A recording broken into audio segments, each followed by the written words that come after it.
और इस वीडियो में हम बात करेंगे अंतर्राष्ट्रीय गांधी शांति पुरस्कार के बारे में।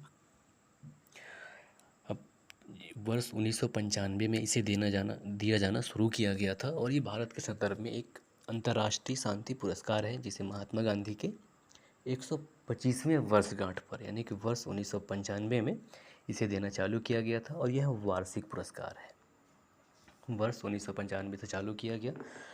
तो हम सबसे पहले एक चीज़ जान लें कि जो ये सबसे पहला पुरस्कार दिया गया वर्ष 1995 में ही जूलियस न्यारेरे को दिया गया, जो कि तंजानिया के पहले राष्ट्रपति थे, है ना। अब हम इसके अन्य जो चीज़ें हैं उस पर चर्चा कर लें। तो ये जो गांधी शांति पुरस्कार दिया जाता है, तो ये पुरस्कार ऐसे व्यक्ति या व्यक्तियों या संस्थाओं को दिया जाता है जिन्होंने आर्थिक, सामाजिक और राजनीतिक बदलावों को अहिंसा एवं अन्य गांधीवादी तरीकों के द्वारा प्राप्त किया हो। तो ऐसे लोगों के प्रयास को संसार के सामने लाने के लिए भारत सरकार के द्वारा यह पुरस्कार प्रदान किया जाता है। अब यह पुरस्कार चूँकि बहुत ही भारत सरकार का एक बहुत ही बड़ा पुरस्कार है, तो इसकी चयन समिति होती है। जिसकी चयन समिति में जो सदस्य होते हैं तो खुद देश के प्रधानमंत्री होते हैं। इसके अलावा देश के जो मुख्य न्यायाधीश होते हैं वो होते हैं, और जो देश का सबसे बड़ा विपक्षी दल हो उसका नेता होता है, और लोकसभा के अध्यक्ष होते हैं। साथ ही साथ अभी कुछ समय से सुलभ इंटरनेशनल के संस्थापक भी इसमें एक सदस्य के रूप में रहते हैं। और अगर अध्यक्ष की बात करें तो चयन समिति के अध्यक्ष देश के प्रधानमंत्री होते हैं। और पुरस्कार की बात कर लें कि पुरस्कार में क्या क्या प्रदान किया जाता है, तो पुरस्कार में 1 करोड़ रुपए की नगद राशि प्रदान की जाती है, एक पट्टिका दी जाती है और एक प्रशस्ति पत्र और एक उत्कृष्ट पारंपरिक हस्तकला या हथकरघा उत्पाद भी प्रदान किया जाता है। अब हम बात करें, ये हालिया चर्चे में है क्योंकि वर्ष 2019 और 2020 के लिए महात्मा गांधी शांति पुरस्कार प्रदान किए गए हैं। तो वर्ष 2020 का जो शांति पुरस्कार दिया गया है ये बांग्लादेश के पूर्व राष्ट्रपति शेख मुजीबुर रहमान को प्रदान किया गया है।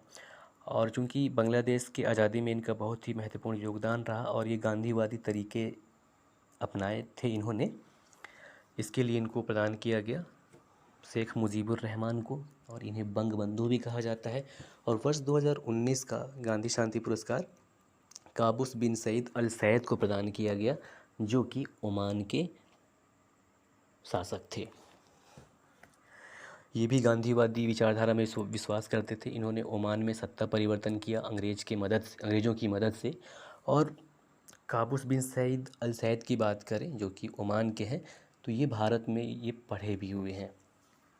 अब कुछ अन्य लोगों की बात कर लें तो वर्ष 2018 में विश्व स्वास्थ्य संगठन के सद्भावना दूत योहोई ससाकावा को प्रदान किया गया था कुष्ठ रोग उन्मूलन के लिए। और 2017 का गांधी शांति पुरस्कार एकई अभियान ट्रस्ट को प्रदान किया गया था। यह आदिवासी एवं ग्रामीण क्षेत्रों में शिक्षा का प्रसार कर रहा था। तो इसके संदर्भ में एकई अभियान ट्रस्ट को 2017 में प्रदान किया गया। और 2016 में अक्षय पात्र फाउंडेशन और सुलभ इंटरनेशनल को प्रदान किया गया था, 2 संस्थाओं को एक साथ वर्ष 2016 में। तो अक्षय पात्र फाउंडेशन को प्रदान किया गया था मिड डे मील वितरण में, और सुलभ इंटरनेशनल को प्रदान किया गया था मैला ढोने की प्रथा से मुक्ति दिलाने के संदर्भ में। तो मैला ढोने की प्रथा से मुक्ति दिलाने में सुलभ इंटरनेशनल का योगदान है। तो इसीलिए वर्ष 2016 में 2 संस्थाओं को, जिसमें अक्षय पात्र फाउंडेशन और सुलभ इंटरनेशनल है, इन्हें यह पुरस्कार प्रदान किया गया। वर्ष 2015 की बात करें तो कन्याकुमारी का विवेकानंद केंद्र को प्रदान किया गया था, ये शिक्षा और ग्रामीण विकास के लिए। और 2014 में इसरो को प्रदान किया गया था। वर्ष 2013 में चंडी प्रसाद भट्ट को प्रदान किया गया था गांधी शांति पुरस्कार, जो कि एक पर्यावरणवादी और सामाजिक कार्यकर्ता थे। तो ये था गांधी शांति पुरस्कार के बारे में संक्षिप्त जानकारी। नमस्कार।